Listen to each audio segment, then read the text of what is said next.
ठीक है, तो हम लोग कोलिजन वाला कर रहे थे, उसको देखते हैं, खत्म करते हैं। और होमवर्क दिए थे, उसको नेक्स्ट क्लास में देखते हैं।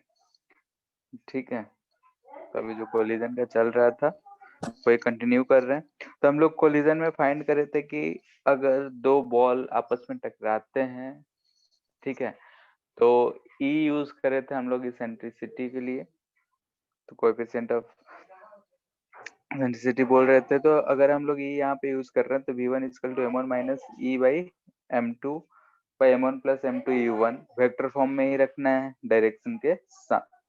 मोस्टली जो है दो ही ऑब्जेक्ट्स हैं, तो अलोंग कोलिजन और एक परपेंडिकुलर टू एक्सिस हो जाएगा।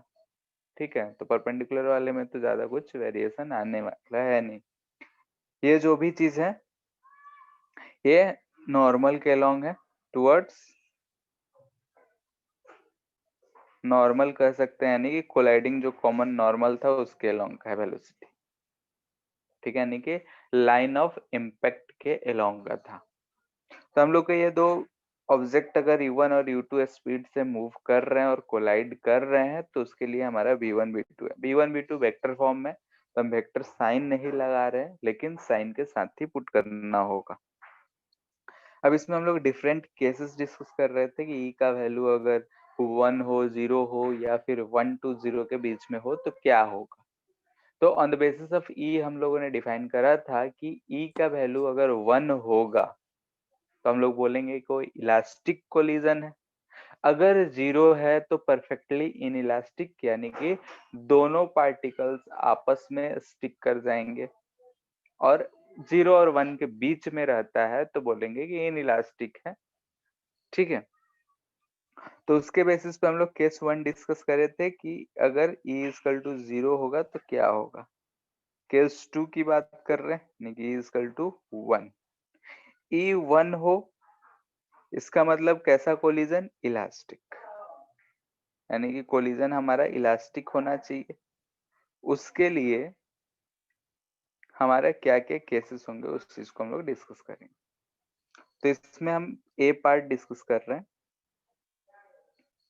यानी कि अगर हम मासेस को बोल दें कि m1 जो है m2 के बराबर हो, हम बोल दे रहे हैं कि m, ठीक है, यानी कि जो दोनों पार्टिकल्स आपस में कोलाइड कर रहे हैं और सेम मास के हैं, ठीक है, इलास्टिक कोलिजन है और मासेस सेम है। यानी कि अगर एक बॉल है, इधर u1 स्पीड से लेट से जा रहा था, ये बॉल है इधर u2 स्पीड से जा रहा था, दोनों का मास सेम एम ही है, तो आफ्टर कोलिजन क्या होगा। तो हम v1 v2 फाइंड करेंगे, तो v1 फाइंड करते हैं। फॉर्मूला ऊपर लिखे हुए हैं, m1 और m2 दोनों आपस में इक्वल हैं। तो यहाँ से देखो ध्यान से कि m रहता तो कॉमन निकल जाता, तो हम डायरेक्टली लिख रहे हैं 1 माइनस ई बाई 2u1 बचता। वैसे ही यहाँ से देखें तो m और m तो सेम है, तो वहां पे हमको दिख रहा है कि 1 प्लस ई u2 बाई 2 बच रहा है। ठीक है, यहाँ से अगर हम इलास्टिक कोलिजन है और ई का वैल्यू तो हमको 1 पहले से दे रखा है, तो ई का वैल्यू 1 है, तो यहाँ से हमको ये वाला टर्म 0 होता हुआ दिखेगा। तो यहाँ से v1 मिल रहा है वो u2 के बराबर। ठीक है, v1 यानी कि अगर वेक्टर फॉर्म में लिखे तो u2 के बराबर। सिमिलरली अगर हम v2 फाइंड करते हैं तो v2 को वैल्यू देखो, यहाँ से mm सेम है, e का वैल्यू 1, तो ये वाला टर्म 0 हो जाएगा और इसमें 2 2 कैंसिल होके e1 मिलेगा। ठीक है, यानी कि अगर e इक्वल टू 1 रहा and m1 equal to m2 रहा, इसका मतलब है कि वेलोसिटी एक्सचेंज हो रहा है।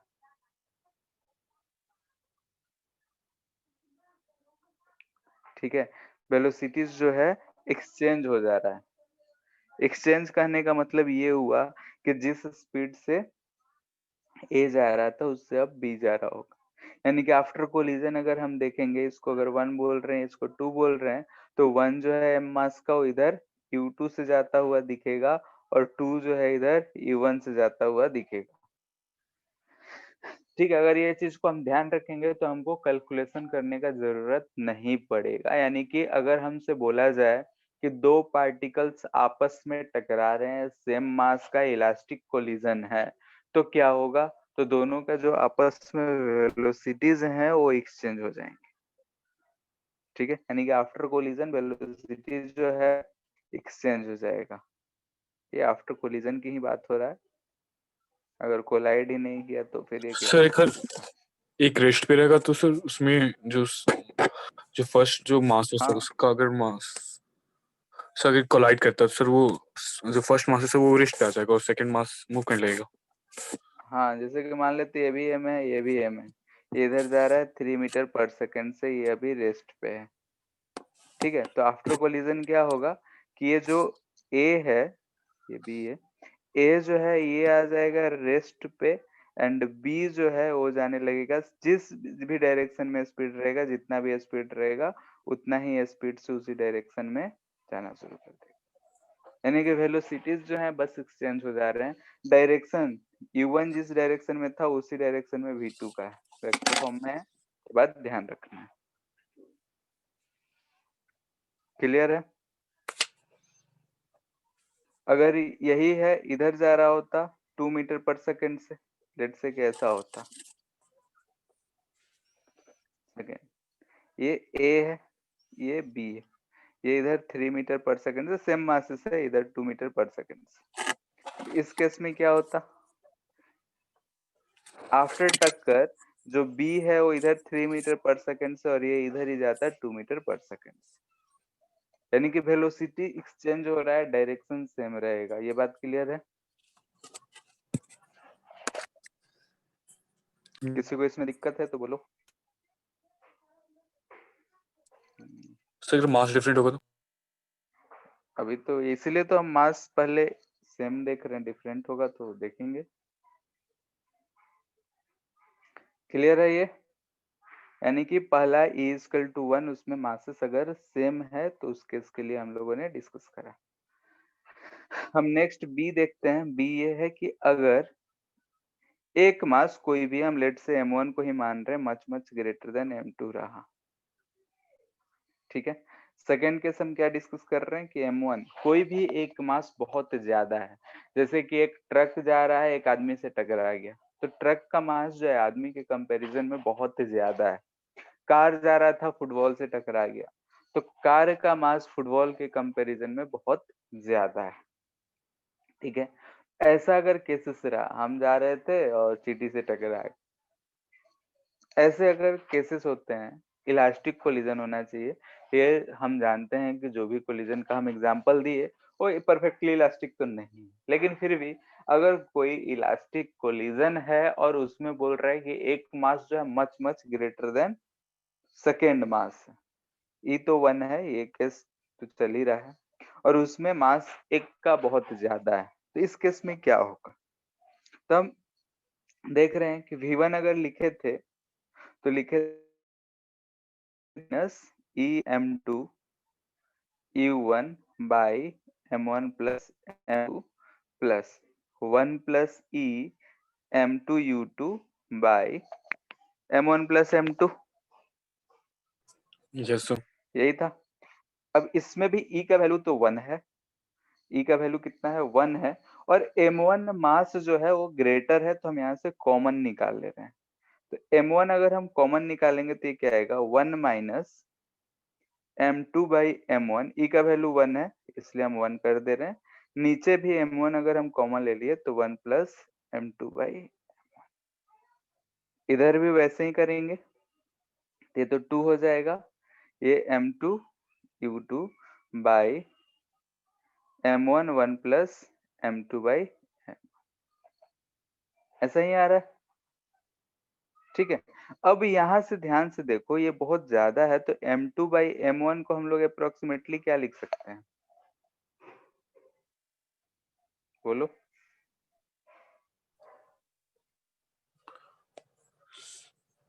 जीरो 0 लिख सकते हैं क्या? Yes sir. ठीक है, तो यहाँ पे हम अगर इक्वेशंस में देखें तो यहाँ पे भी m2 बाई m1 दिख रहा है जीरो, यहाँ से तो mm कैंसिल हो जाएगा, ये भी जीरो, यहाँ पे ये तो टोटल ही इसको दिख रहा है कि ये जीरो ही है, तो यहाँ से जीरो, तो हमको क्या मिल जाएगा, ये v1 इजकल टू, सब तो कैंसिल होके u1 दिख रहा है,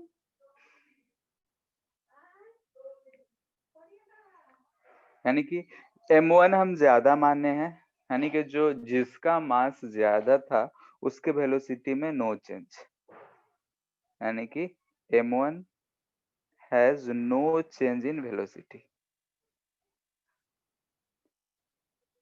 ठीक है, और प्रैक्टिकली भी हम सोच सकते हैं कि अगर हम जाके ट्रक से लड़ जाएं, ट्रक का स्पीड पे ज्यादा फर्क नहीं पड़ेगा, चलो ट्रक खड़ा ही रहे, रेस्ट पे ही रहे, हम जाएं उसमें टकरा जाएं, ट्रक चलने लगे नहीं, ठीक है, यानी कि उसका जो स्पीड रहेगा वही स्पीड उसका जो पहले था वही बाद में रहेगा। ठीक है, V2 की बात करते हैं, सिमिलरली हम V2 की बात करेंगे। ठीक है, साइन जो है सिमिलरली का है, V2 हम डायरेक्ट 1 यूज करके, तो V2 का जो फॉर्मूला था m2 माइनस m1 था, तो हम m1 लिख रहे हैं divided by m1 plus m2, यहाँ u2 आता था प्लस 1 प्लस e रहता था, यहाँ पे m1 u1 by m1 plus m2। ठीक है, तो ऐसे हम रिलेट तो कर नहीं पाएंगे, तो फिर से m1 को कॉमन ले ले रहे हैं, तो m2 by m1 minus 1 by, यहाँ पे भी m1 1 plus m2 by m1 u1 u2 plus, यहाँ पे 1 प्लस 1 2 हो जाएगा, m1 u1 बाई, यहाँ से नीचे m1 कॉमन ले लिए तो 1 प्लस m2 बाई m1। यहाँ पे भी अगर ध्यान से देखो तो हमको सारे केसेस दिखते हो, यहाँ से m1 m1 कैंसिल, ये टर्म जीरो, ये टर्म जीरो, ये term zero, m1 m1 cancel, तो v2 हमको दिख जा रहा है यहाँ माइनस u2 प्लस 2u1। ठीक है, यानी कि जिसका वेलोसिटी कम है वो ना है, यानी कि उसका वेलोसिटी को उल्टा कर देना है, और जिस भी हैवियर मास से टकरा रहा है उसका डबल करके जोड़ देना है। क्लियर है?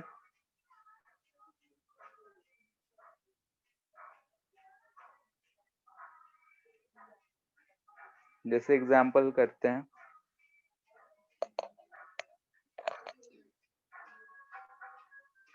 ये वॉल है, ठीक है, चल रहा है, चलता फिरता दीवार है, 5 मीटर पर सेकंड से ये मूव कर रहा है दीवार।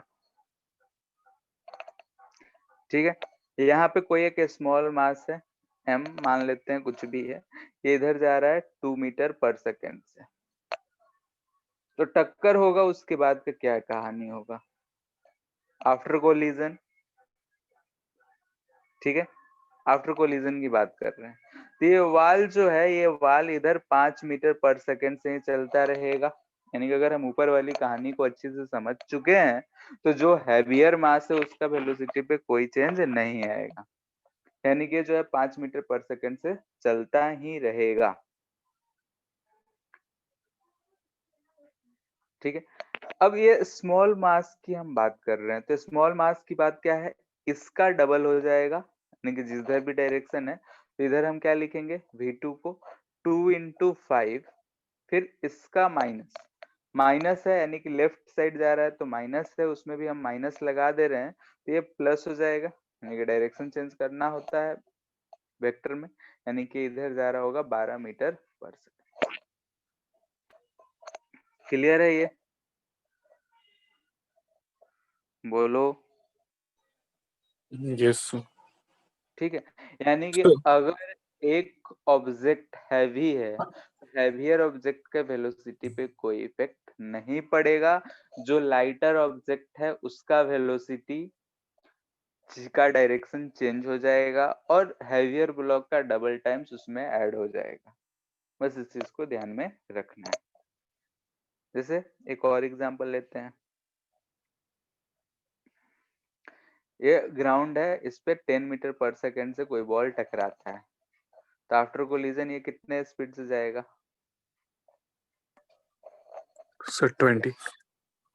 ग्राउंड है, इसका स्पीड कितना है? 0, यानी कि u2 मान लेते हैं 0 है, ये u1 है, ठीक है। तो u2 यहाँ पे मास जो है सेकेंड का, तो ये फाइनल भी 0 ही रहेगा, ग्राउंड में कोई फर्क नहीं पड़ेगा। हम इसकी बात कर रहे हैं, तो क्या लिखेंगे? 2 into velocity of ground and u2, तो 0 है, माइनस इसका तो माइनस हो जाता है, यानी कि डायरेक्शन ऊपर की तरफ, नीचे अगर पॉजिटिव लिखे हैं यानी कि 10 मीटर पर सेकेंड अपवर्ड हो जाएगा। क्लियर है? बात समझ आ रहा है? डायरेक्टली लिख रहे हैं तो, यानी कि जो मास हैवी है उसका डबल और खुद का वेलोसिटी का डायरेक्शन चेंज करके जोड़ देना है। किसी कोई दिक्कत?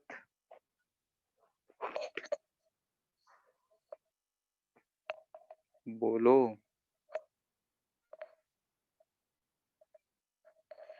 हेलो। No sir. ठीक है, थर्ड केस जनरल केस, यानी कि m1 जो है m2 के बराबर ना हो, m1 जो है much much greater then m2 ना हो, यानी कि general case is equal to 1 हो, तो इसमें हम और कुछ नहीं कर सकते हैं, फॉर्मूला याद है पर डायरेक्टली पुट करेंगे, नहीं तो मेथड पता है। जिस केस में डायरेक्टली v1 पता करना होगा, तो m1 माइनस ये तो 1 है, m2 by m1 plus m2 u1, 1 plus 1 2 हो जाएगा, 2 m2 u2 by m1 plus m2। इस फॉर्मूले को यूज करना है, यहाँ पे वेक्टर के साथ ही रखना है, डायरेक्शन के साथ, तो आ जाएगा। यहाँ पे ऊपर वाले याद है तो यहाँ सिर्फ चेंज कर देना है, m2 minus m1 by m1 plus m2, यहाँ u1 की जगह u2 प्लस यहाँ 2 m1 u1 by m1 plus m2। नीचे तो कोई चेंजेस नहीं है, नीचे m1 प्लस m2 ही है, ऊपर जो है वो है, इसलिए बोले थे ई वाला याद है तो हम उसमें सारे केसेस डिस्कस आराम से कर सकते हैं। जैसे एग्जांपल दे रहे हैं, ट्राई करो।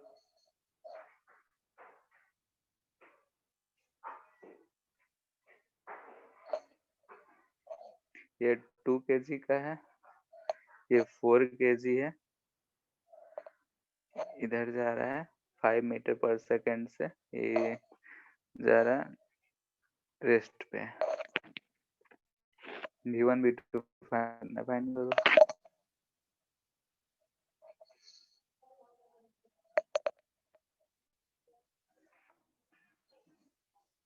सर हाँ, सर थोड़ा स्क्रीन ऊपर करिए ना।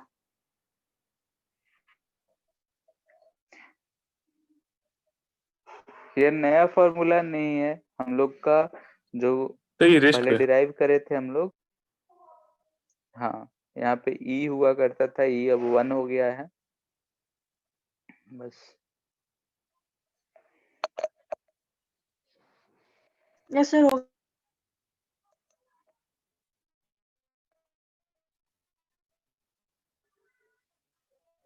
ठीक है, 4 kg वाला रेस्ट पे है, 2 kg ब्लॉक आया पीछे से टकराया, तो टकराया तो दोनों चलेगा, दोनों रेस्ट पे आ जाएगा, यानी कितना कितना स्पीड होगा वही पता करना है।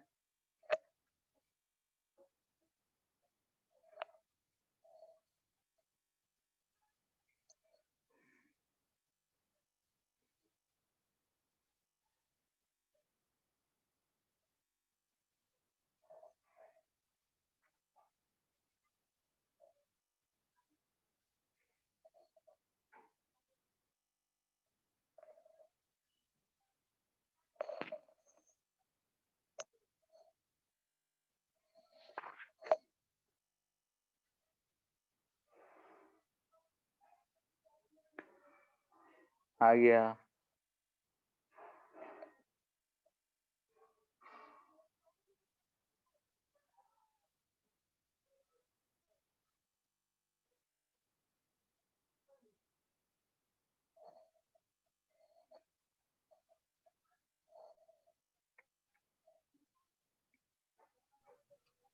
सब सो V1 आया -5/3 और V2 से 10/3। ठीक है, क्या है कि V1 की बात कर रहे हैं तो V1 में था M1 माइनस M2 यानी कि 2 minus 4 by 2 M1 plus M2 6 into, यहाँ पे हम V1 है तो यहाँ U1 रहेगा। U1 कितना है तो हम राइट साइड पॉजिटिव मान रहे हैं, प्लस इधर तो ये 0 है तो 0 ही आएगा, तो ये आ जा रहा है हमारा 2 माइनस 2 माइनस 5/3 मीटर पर सेकेंड। माइनस साइन क्या रिप्रेजेंट कर रहा है कि हम इधर को पॉजिटिव ले रखे हैं तो इधर की तरफ जा रहा होगा। क्लियर है? V2 वैसे ही लिखेंगे तो V2 में यहाँ पे M2 माइनस M1 आ रहा था, यानी कि 4 minus 2/6 into 0 plus 2 into M1 by 6 into 5, तो ये आ जा रहा है प्लस 10/6 3। ठीक है, नहीं plus sign minus sign represent कर रहा है लेफ्ट डायरेक्शन, प्लस साइन, यानी कि जब 2 kg 4 kg से ब्लॉक से टकरा रहा है तो 2 kg पीछे जाने लग रहा है -5/3 मीटर पर सेकेंड से, एंड 4 kg आगे जाने लग रहा है 10/3 मीटर पर सेकेंड से।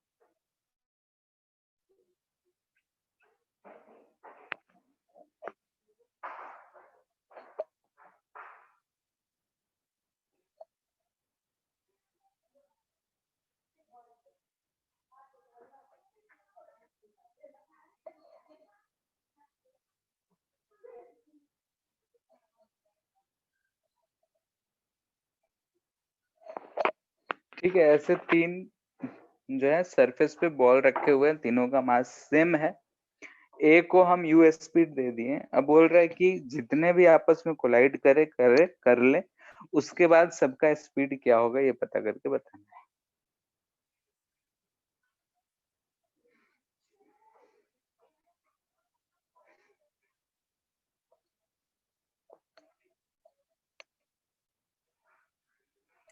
सो फाइनल C में U जाएगा।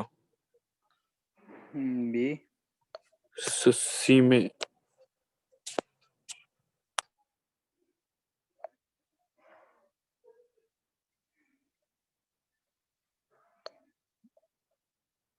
ए और बी से 0 आ जाएगा दोनों का।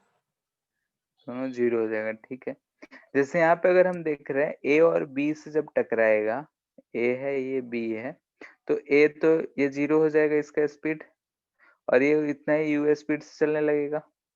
फिर आगे चल के बी जो है यू सी से टकराएगा, तो बी और सी है तो ये जो हो जाएगा ये रेस्ट पे आ जाएगा, क्योंकि मासेस सेम है और E1 है, इलास्टिक कोलिजन है। तो हम बोले थे कि अगर ऐसा सिचुएशन हो तो वेलोसिटी जो होता है एक्सचेंज हो जाता है। तो ए यू स्पीड से चल रहा था, बी रेस्ट पे था, तो बी का स्पीड ए को आ गया, यानी कि रेस्ट पे आ गया, और बी उतना ही स्पीड से उसी डायरेक्शन में चलने लगा। वैसा ही नेक्स्ट हुआ, सेम चीज है लेकिन इसमें 4 बॉल्स। ठीक है, ये इधर यू स्पीड से, इसको भी हम यू स्पीड से दे दिए। A B C D masses is same, E is equal to 1। ठीक है, above repeat above question।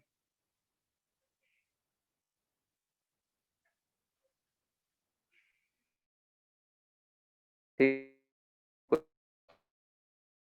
इसमें 4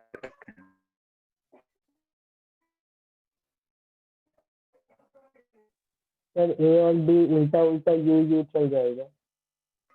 सर मास सेम है। हाँ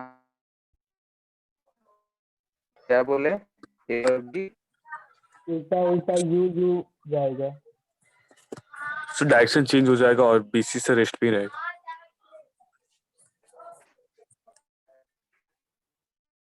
ठीक है।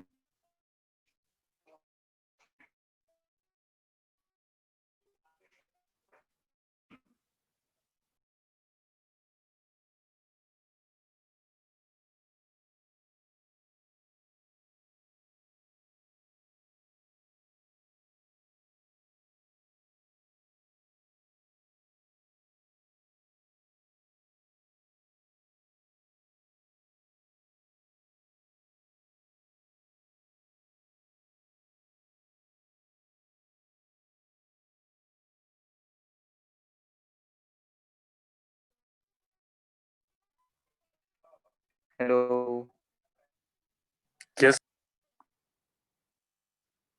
स्क्रीन में आ रहा है क्या?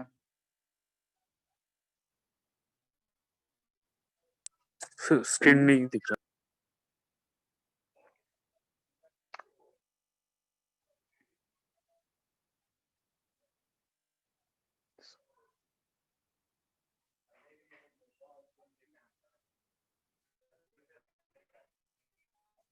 आया अब?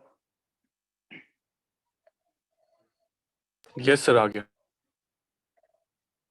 ठीक है, तो कोलिजन हम देखेंगे तो आसान क्वेश्चन है। ए और बी जब कोलाइड करेंगे, ठीक है, तो ये आ जाएगा रेस्ट पे और बी जो है इधर जाने लगा यू से।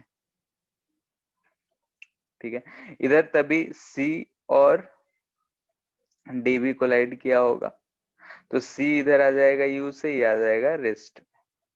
फिर यहाँ पे बी और सी आपस में कोलाइड किए होंगे और इन दोनों का स्पीड का चेंज हो गया होगा। ठीक है, फिर यहाँ पे ए और बी कोलाइड किए होंगे, तो ए इधर यूज जाने लगा होगा, बी ये रेस्ट में आ गया होगा। वैसे ही यहाँ पे सी जो है वो रेस्ट में आ गया होगा और डी जो है इधर यू से जाने लगा होगा। ठीक है, नहीं अगर हमको ये सारी चीजें पता है तो हम आसानी से ऐसे क्वेश्चंस को आसानी से कर सकते हैं। ठीक है,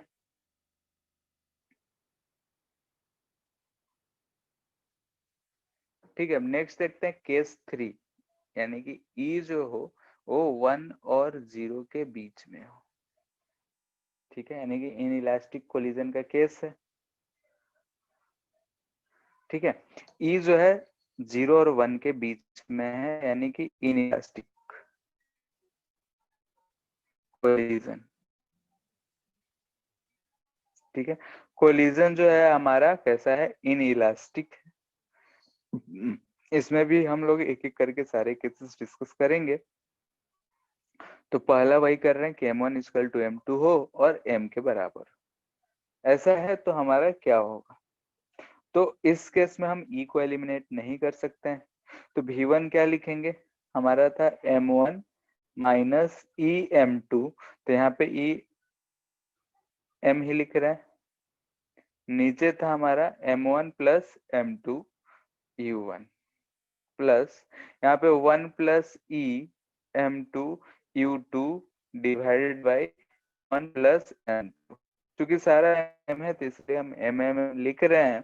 तो यहाँ से हमको क्या दिख रहा है, 1 minus e by 2 u1 plus 1 plus e by 2 u2। ठीक है, यानी कि v1 आ जा रहा है हमारा 1 ई बाई 2 u1 प्लस 1 माइन प्लस ई बाई 2।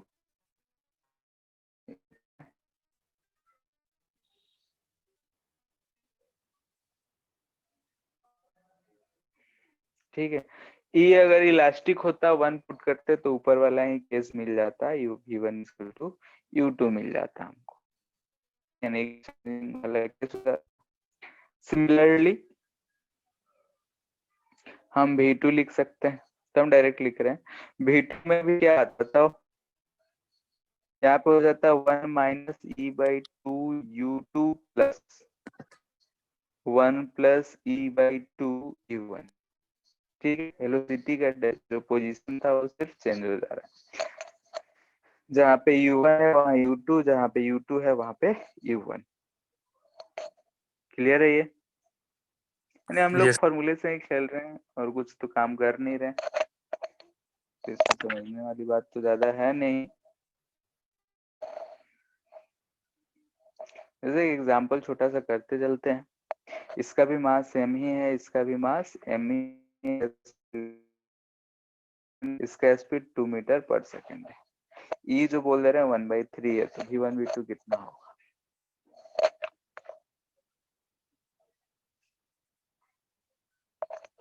जल्दी से फाइंड करके बताओ।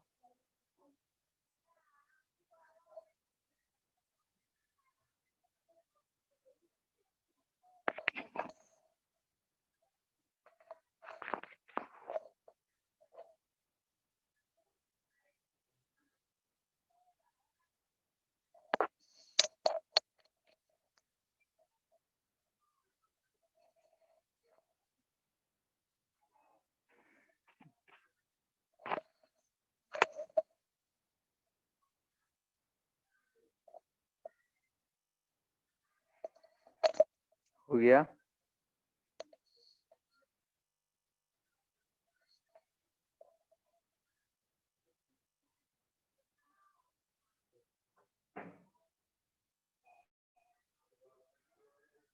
सो फर्स्ट का 8/,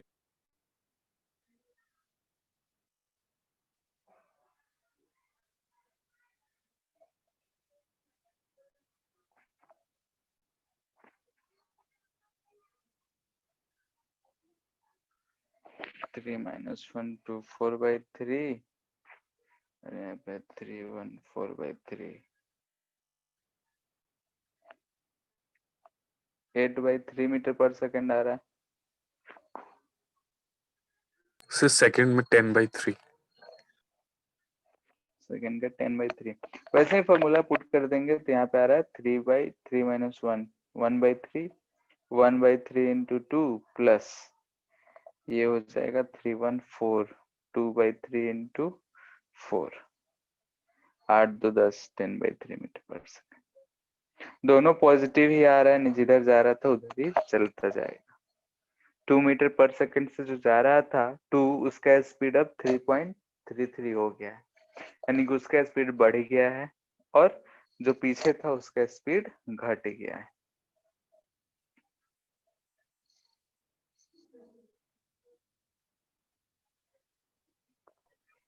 सो ठीक है, हाँ सर ई से relative final relative velocity by initial relative velocity कर सकते हैं। कह सकते हैं, लेकिन फिर उसमें डायरेक्शन का ध्यान रखना पड़ेगा। ठीक है, रिलेटिव वेलोसिटी जैसे कि इसलिए नहीं कहते हैं कि एक ब्लॉक इधर मान लेते हैं U1 स्पीड से जा रहा है, ये ब्लॉक लेट से इधर जा रहा है U2 स्पीड से। ठीक है, तो वेलोसिटी ऑफ सेपरेशन और वेलोसिटी ऑफ अप्रोच जो होता है वो लाइन ज्वाइनिंग के अलोंग के डायरेक्ट जो कंपोनेंट होते हैं उसी का लिया जाता है। लेकिन रिलेटिव वेलोसिटी कहने का मतलब हो गया U2 माइनस U1। ठीक है, बात समझ आया? यस ठीक है, जैसे वेलोसिटी ऑफ अप्रोच या वेलोसिटी ऑफ सेपरेशन की अगर बात करते हैं तो relative velocity along line joining both particles होता है। जो भी पार्टिकल्स मोशन में हैं उनके अलोंग जो लाइन ज्वाइन कर दें उसके अलोंग का। ठीक है, लेकिन अगर हम सिर्फ रिलेटिव वेलोसिटी करते हैं तो डायरेक्टली पोजीशन के रिस्पेक्ट में हम बात कर रहे हैं, नहीं कोई भी रेफरेंस फ्रेम ओरिजिन होगा उसके रिस्पेक्ट में हम बात कर रहे हैं। क्लियर है? यस ठीक है, अगर हमारा वो केस थे कि if m1 is much much greater then m2, तो फिर से वही चीज है, m2/m1 जो होगा अप्रोक्सीमेटली हम लोग 0 लिख सकते हैं। यानी कि जो हमारा ऊपर वाला फॉर्मूला है उसमें हमको ये रिलेशन लाना पड़ेगा।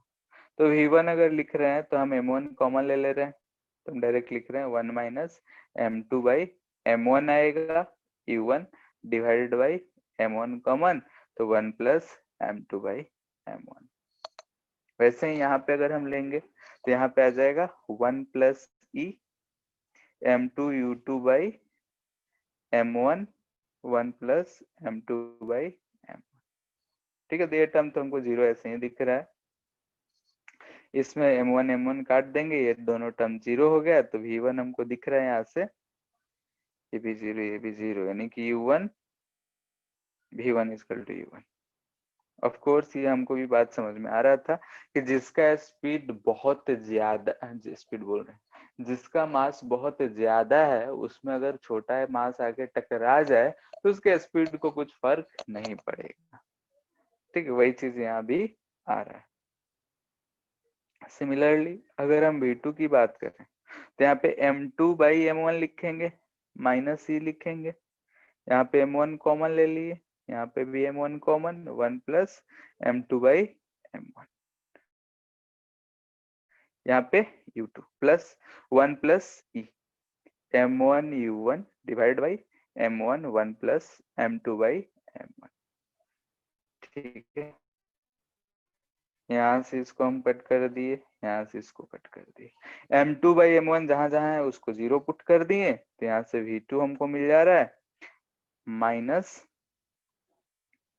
u2 प्लस 1 प्लस ई u1। ठीक है, तो ये याद रख सकते हैं, या फिर ई को अलग करके जो भी फॉर्मूला में याद यूज करना चाहो, v2 equal to e u1 minus u2 plus u1। ठीक है, दोनों में जो अच्छा लगे उसको याद रख सकते हो। 1 प्लस ई, इसको और सिंपल अलग लिख सकते हैं हम लोग, v2 equal to 1 plus E u2। ठीक है, तो जो भी फॉर्मेट चाहो याद रख सकते हो, या फिर ऊपर वाला ही फॉर्मूला याद है तो डिराइव करने में हमको ज्यादा से ज्यादा, अगर पूरे प्रैक्टिस करे हो तो 10-20 सेकंड का टाइम लगेगा, लेकिन याद रहेगा तो वही है कि टाइमिंग कम लगेगा। तो कहा जाता है कि फिजिक्स मैथ ये समझ के करना पड़ता है, लेकिन अगर रैंक चाहिए, अच्छा रैंक चाहिए, तो याद करना भी उतना ही जरूरी है। ठीक है, यानी कि रट्टाफिकेशन तो जरूरी है ही, समझने के साथ साथ रट्टाफिकेशन भी जरूरी है। अगर फॉर्मूला रटे हुए हो, प्रैक्टिस है, तो हम उसको यूज करने आता है, तो हम वहां पे एग्जाम में टाइम सेव कर सकते हैं। ठीक है, क्योंकि एग्जाम अगर हम कोई भी कॉम्पिटिटिव एग्जाम दे रहे हो तो एक्यूरेसी विथ स्पीड मायने रखता है अच्छे रैंक के लिए। ठीक है, एक्यूरेसी भी होना चाहिए, यानी कि हम जो क्वेश्चन करें वो सही सही करें और स्पीडली करें। ऐसा नहीं कि हम 2 ही क्वेश्चन करें 1 घंटा में लगा दिए एकदम सही करके आए, तो भी हमारा कुछ नहीं होने वाला है। 90 का 90 क्वेश्चन करके आए हैं और आधा गलत ही करे हो तो भी कुछ नहीं होने वाला है। यानी कि एक्यूरेसी विथ स्पीड चाहिए, तो रटना जरूरी है। अगर रैंक चाहिए तो बहुत लोग ऐसे होते हैं जिसका दिमाग अच्छा होता है लेकिन याद रखने में थोड़ा कंजूसी करते हैं, सारा मेथड ये सब समझे हुए रहते हैं, तो एग्जाम में वही होता है कि हम जो क्वेश्चन 2 मिनट में कर सकते थे हो सकता है 4 मिनट लगा देते हैं। तो दूसरे एक्यूरेसी बढ़ाने के लिए क्या करना होगा? प्रैक्टिस, जैसे अगर हम एग्जाम्पल दे क्रिकेट का, तो उसमें क्या होता है, हम एक बार बॉल फेंक दिए वो मायने नहीं रखता है, हम बहुत अच्छा बॉल फेंक दिए, एक ही बॉल को एक ही जगह पे 1000 बार अगर हम फेंक के उसमें प्रैक्टिस कर लिए हैं, तो हम जब मैच खेलेंगे तब हम वो बॉल आसानी से फेंक सकते हैं। ठीक है, यानी कि अगर कोई भी चीज हो, प्रैक्टिस सबसे ज्यादा जरूरी है। ऐसा नहीं है कि हम एक बार अच्छा परफॉर्म कर दिए तो अगले बार भी अच्छा ही परफॉर्म करेंगे, लेकिन हम अगर रेगुलर प्रैक्टिस करें हैं और हम अपना स्ट्रेंथ जानते हैं तो हम आराम से कर सकते हैं। ठीक है, यानी कि एक ही शॉट, जैसे विराट कोहली है, तो एक ही शॉट को कितने बार प्रैक्टिस करा होगा, यानी कि उसी बॉल को हजारों बार प्रैक्टिस करना पड़ता है कि अगर हम मैच में उतरे और बॉल आए तो हम वहीं पे मारें।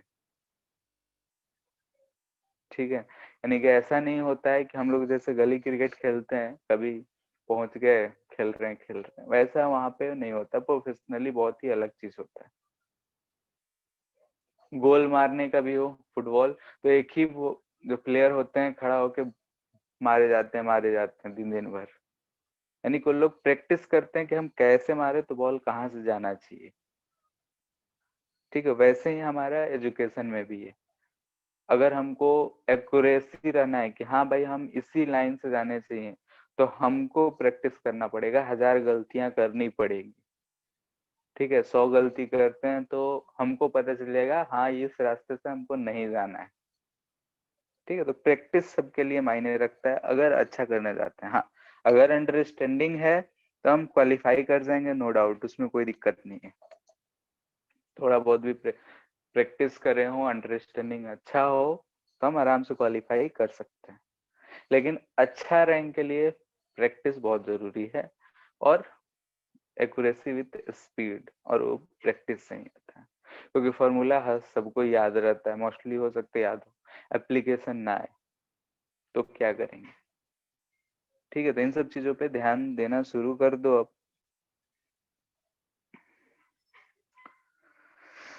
और इस साल में 4 बार शायद मेंस एग्जाम हो रहे हैं, पता है, चली गया होगा। 4 बार? हाँ ठीक है, इस बार फरवरी, मार्च, अप्रैल, मई 4 बार एग्जाम होगा। सर तो चारों बार में most- अटेम्प्ट कर सकते हैं? हाँ 4 बार कर सकते हैं, जो भी बेस्ट होगा उसको कंसिडर किया जाएगा। सर ठीक ऐसे है, तो तो फिर कंपटीशन ज्यादा बढ़ जाएगा सर एडवांस में। हाँ कंपटीशन भी बढ़ेगा, और दूसरों के लिए चांसेस भी ज्यादा बढ़ेंगे। हो सकता है फर्स्ट चांस में हमने खराब करा, सेकंड चांस में बढ़िया कर ले। सर सीट्स बढ़ेगा? सीट्स कहाँ से बढ़ेगा? ठीक, 4 बार देने से सर थोड़े है कि नया नया बच्चा 4 बार दे रहा है, उतना ही बच्चा 4 बार दे रहा है। तो इस बार तो है फरवरी, मार्च, अप्रैल एंड मई। नेक्स्ट ईयर वही शायद जनवरी से ही हो जाए, तो इसलिए अभी से ही तैयारी शुरू कर दो। बहुत लोग हैं कि 10th में ही 11th के पोर्शन खत्म कर चुके हैं। ठीक है, तो हम लोग उनसे भी कम्पीट करना है। जैसे कि पिछले साल ही हुआ था। सर आवाज कट गया आपका। 10th में। हेलो हाँ सर अब आ रहा। हेलो। हाँ तो वही बोल, बोकारो में एक बच्चा था, और 10th क्लास में एलन जा चुका है, और आया था पिछले साल दिसंबर में, तो 11th का रोटेशन तक पोर्शन उसका था। और था कि सर आवाज कट रहा।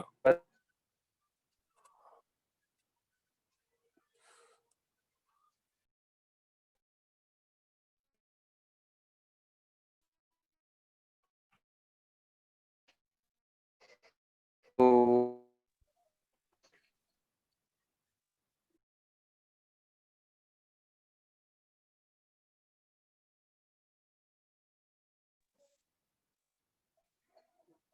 हेलो। यस सर आ गया। ठीक है, तो वही बोल रहे हैं कि बहुत सारे ऐसे बच्चे हैं कि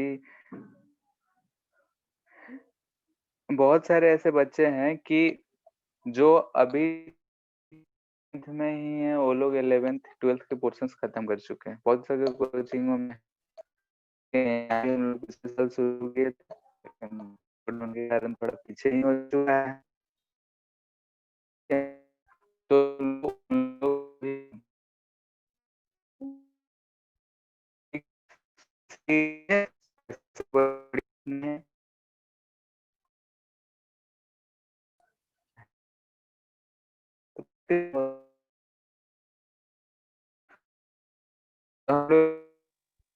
सर आवाज कट रहा है। सर आप जब भी इम्पोर्टेंट बात बोलते हैं सर कट जाता है आवाज।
हेलो, सर आया आवाज।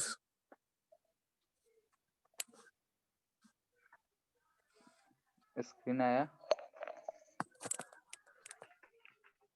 सर वो आप जो बोले सर वो कुछ नहीं सर। जैसे बोल रहे थे कि यही कि प्रैक्टिस करो और क्या, जैसे क्वेश्चंस प्रैक्टिस करो, थ्योरी का कंसेप्ट, यानी कि कंसेप्ट सबसे पहले जरूरी है, कंसेप्ट नहीं रहेगा तो प्रैक्टिस क्या करेंगे। और प्रैक्टिस करके जितना ज्यादा प्रैक्टिस करोगे उतना ज्यादा एक्यूरेसी होगा और स्पीड भी बढ़ेगा, ठीक है। और बहुत ऐसे बच्चे हैं जो 9-10 से ही अब शुरू कर दे रहे हैं प्रिपरेशन, और 10th में भी 11th का पोर्शन वो लोग खत्म कर दे रहे हैं। तो तुम लोग को उन लोग से भी कंपटीशन है, तो ऐसा नहीं कि सो के निकल जाएगा। अच्छा रैंक चाहिए तो प्रैक्टिस करना पड़ेगा, ठीक है। ठीक है, फिर हम लोग सर कोई देखते हैं अब आगे स्ट्रैटेजी? का स्ट्रेटेजी। क्या कहें हम, जैसे कि अगर तुमको कोई भी टॉपिक पढ़ना है, कोई भी चीज पढ़ने बैठ रहे हो, जैसे नया यस चीज सर। है तो उसके मतलब जो भी नया टॉपिक अगर हम पढ़ने जा रहे हैं तो उसके लिए हमको यह है कि पहले उसके कंसेप्ट को जान लें, ठीक है। कंसेप्ट अगर जान गया तो उससे रिलेटेड क्वेश्चंस करें। जब कोई चीज रिवीजन करने जाते हैं, दोबारा अगर हम पढ़ना चाहते हैं उस चीज को, जैसे कि अभी हम लोग यहाँ तक पहुंच गए हैं, पीछे की चीजें अगर हमको रिवीजन करना हो तो हम थियोरेटिकली उतना मत जाओ, ठीक है। यानी कि थ्योरी कहीं ना कहीं अगर एक बार अच्छे से पढ़े हो तो माइंड में है, वहां कोई सा भी जो चीज कर लिए हो, क्वेश्चंस मान लेते हैं कुछ किए हो, तो कुछ में टिक लगा होगा कि हाँ भाई ये मेरे से फर्स्ट अटेम्प्ट में नहीं हुआ था, उसको अटेम्प्ट कर लेना है। बाकी जो हो गया तो उसको नहीं देखना है, उतना टाइम वेस्ट नहीं करना। फिर कोई सा भी क्वेश्चन बैंक उठाए, जैसे कि पहली बार एचसी वर्मा और बुकलेट सॉल्व किए, नेक्स्ट टाइम रिवीजन करने जा रहे हैं तो कोई सा भी एक अच्छा सा क्वेश्चन बैंक लिए हैं उसको हम सॉल्व कर लिए, ठीक है। जैसे हो गया प्रीवियस ईयर ही हो गया। बहुत लोग ऐसे होंगे कि अभी हाथ नहीं लगाए होंगे, मे भी हो सकता है कि एचसी वर्मा और बुकलेट बना लिए हो। तो नेक्स्ट टाइम जब हम उस चैप्टर को प्रैक्टिस करने जाएंगे तो 42 ईयर्स उठा के जो उस चैप्टर के क्वेश्चन होंगे उसको कर लेंगे। हाँ, अब वहां पे हमको हो सकता है किसी पॉइंट में दिक्कत आए, तब हम नोट्स को प्रेफर करेंगे। ये नहीं कि पहले नोट्स पढ़ रहे हैं टाइम खराब कर रहे हैं। बहुत लोग होता है एग्जाम आता है तो फिर से जो जो नोट्स होते हैं उसी को बार बार पढ़ते हैं, तो उससे हमको ज्यादा फायदा नहीं मिलता है, क्योंकि हम लोग एक ही चीज को बार बार पढ़े हैं और जितना कॉपी में है उतना ही जाने, एक्स्ट्रा कुछ नहीं सीखे हैं, ठीक है। तो प्रैक्टिस का सबसे अच्छा उपाय होता है कि क्वेश्चंस, नए नए क्वेश्चंस करना, ठीक है। तो रिवीजन के दौरान नए क्वेश्चंस करो। फर्स्ट टाइम कर रहे हो तो फिजिक्स का तो यही है कि शुरुआत कर रहे हो तो कोई भी कंसेप्ट सीख रहे हो तो एचसी में बनाओ, फिर बुकलेट है कोई सा भी उठा के बना सकते हो, हम लोग का भी बुकलेट अच्छा है, ठीक है। वो बना रहे हो, उसके बाद कोई सा भी अच्छा, बहुत सारे मार्केट में बहुत सारे क्वेश्चन बैंक है, ठीक है। हम यही प्रेफर करते हैं प्रीवियस ईयर वाला, इसलिए क्योंकि ज्यादा इधर उधर जाने का भी जरूरत नहीं है, रिसर्च तो हम कर नहीं रहे, ठीक है। रिसर्च करने के लिए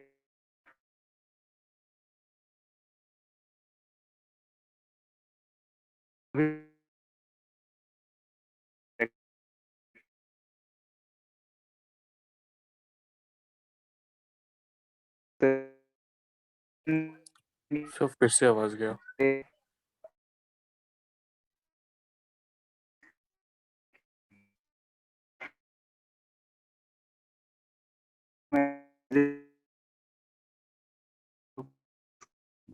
सर आवाज नहीं आ रहा है।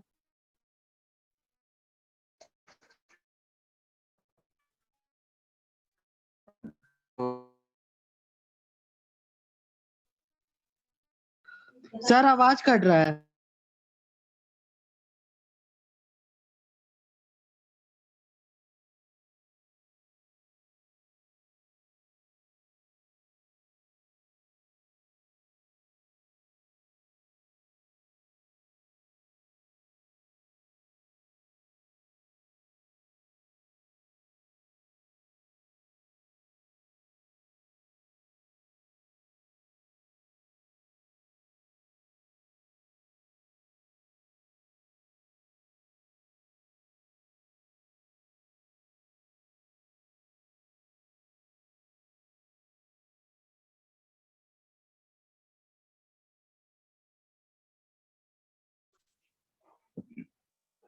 हेलो। Yes sir. ठीक है, तो यही हम बोल रहे थे कि अगर हम ऐसा फॉलो करते हैं तो अगर हम 3-4 बार भी जाके रिवीजन करे होंगे तो हम बहुत सारे नए-नए क्वेश्चन कर चुके होंगे। ठीक है, लेकिन अगर बहुत लोग ऐसे होते हैं कि रिवीजन के नाम पे नोट्स या जो बुक एक बार पढ़े हैं वही दोबारा पढ़ते हैं। तो उसमें हम वही चीज़ करते हैं और अधिकतर बोरिंग भी फील आता है कि हम तो जानते हैं, जानते हैं, जानते हैं। लेकिन हम एक बार अच्छे से पढ़े, उसके बाद बार-बार हम रिवीजन के नाम पे क्वेश्चंस करें, तो हम एंड में बहुत सारे क्वेश्चंस कर चुके होंगे और क्वेश्चन से बहुत सारे नए कांसेप्ट भी सीख चुके होंगे। बहुत ऐसे क्वेश्चन होते हैं कि फर्स्ट अटेम्प्ट में नहीं बनते हैं, उसके लिए फिर से नोट्स प्रेफ़र करना पड़ता है, तो उनपे डॉट लगाते चले कि रिवीजन जब करना होगा बाद में, तो हम वही सब क्वेश्चंस देखेंगे। बहुत दूसरे बैंक उठाते हैं, दूसरे बुक उठाते हैं बाद में रिवीजन के समय। तो कुछ क्वेश्चंस ऐसे होते हैं जो हमारे डायरेक्ट फ़ॉर्मूला बेस्ड होते हैं। तो उन सब क्वेश्चंस को हम देख के समझ जाते हैं कि फ़ॉर्मूला बेस्ड है, तो कैलकुलेशन पे समय ना बिताएँ। ठीक है, अच्छे-अच्छे क्वेश्चन जो आते हैं उसको नए क्वेश्चंस को करते हुए निकलते जाओ। तो उसमें मोस्टली नए-नए क्वेश्चंस मिलेंगे और प्रैक्टिस भी ज़्यादा अच्छा होगा, नए कांसेप्ट भी सीखने को मिलेंगे। ठीक है? Yes sir. सर अगर हाँ। मतलब जो करंट चैप्टर चल रहा है सर उसमें अगर कोई क्वेश्चन से पीछे छूट जाता है और सेकंड चैप्टर में चले जाते हैं तो सर उस केस में सर जो क्वेश्चन छूट गया सर उसे करते रहे या फिर सब जो दोबारा पढ़ने आएंगे वापस तो उस समय करना सही रहेगा।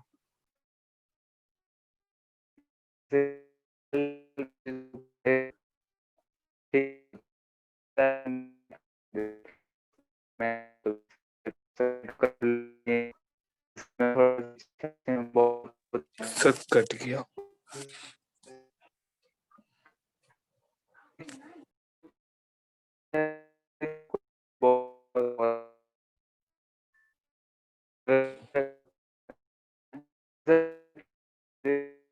सर आवाज नहीं आ रहा।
हेलो। हेलो। यस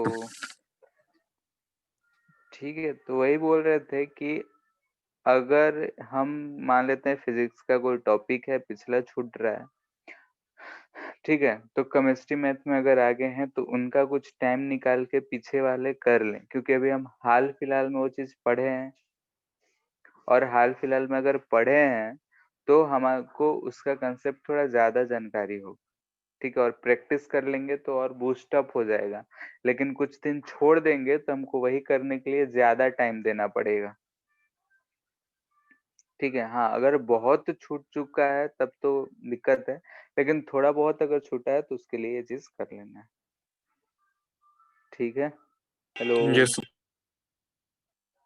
ठीक है, नेटवर्क का आज बहुत डिस्टरबेंस है तो आज इतना ही रहने दे रहे हैं। नेक्स्ट हम लोग का इससे आगे शुरू